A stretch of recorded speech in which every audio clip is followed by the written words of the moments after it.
Naomi Campbell, who became the first black woman to cover French Vogue in 1988, is speaking up about her decades-long career of defying the odds and speaking up for others.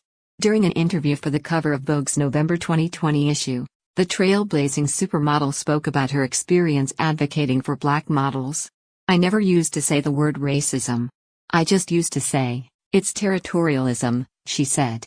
"I never wanted people to say that I used that as an excuse, that I was throwing that word out. Now I'm happy that everyone's all on the same page, that everyone feels comfortable to come out about their experiences without feeling some stigma. But for me, nothing's changed. I'm going to speak the same way." Campbell also explained the fatigue she feels over the notion of the angry black woman. "I am quite over it," she said. "Is it now that we have permission to speak? Well, I have always spoken." She continued, "There were a few things that I would do when I was younger that I was told were bad for my race. Now the things I do are not just for me anymore. I think more of my culture and my race, as opposed to thinking about just me." Looking for books about racism. Experts suggest these must-read titles for adults and kids. More stars detail their personal experiences with racism, from Duchess Meghan to Chrissy Teigen. She also spoke about still being misunderstood, calling out the British media in particular.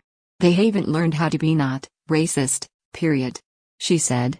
"I'd rather have racism be right in front of my face and know what I'm dealing with, than to have it suppressed. No disrespect to the country I was born in, but we need to dig it up and bring it up and deal with it. No more chucking it down the sides." Campbell spoke about her vision for the future. "I think as a generation, as a whole, can we get reparations for our culture, for what we've been through? I absolutely believe we are going to get the positive outcome we deserve," she said. "But we have to do our work in making sure we get it. I think reparations are important for the people to really see that this is something that's been taken seriously." She also teased something coming in her future, a memoir. "I had this old school way of looking at it as having to put pen to paper," she said, before explaining she got advice from music executive and producer Clarence Avon for the project. "I asked him, 'Clarence, how do you do it? How do you start writing?' And he told me, 'Just start from anywhere. Don't start from the beginning.' So it is going to happen." From Bessie Smith to Cardi B, 25 essential songs by black women that rocked the world. More, Beyoncé's Black is King is the joyful anthem black people need in 2020.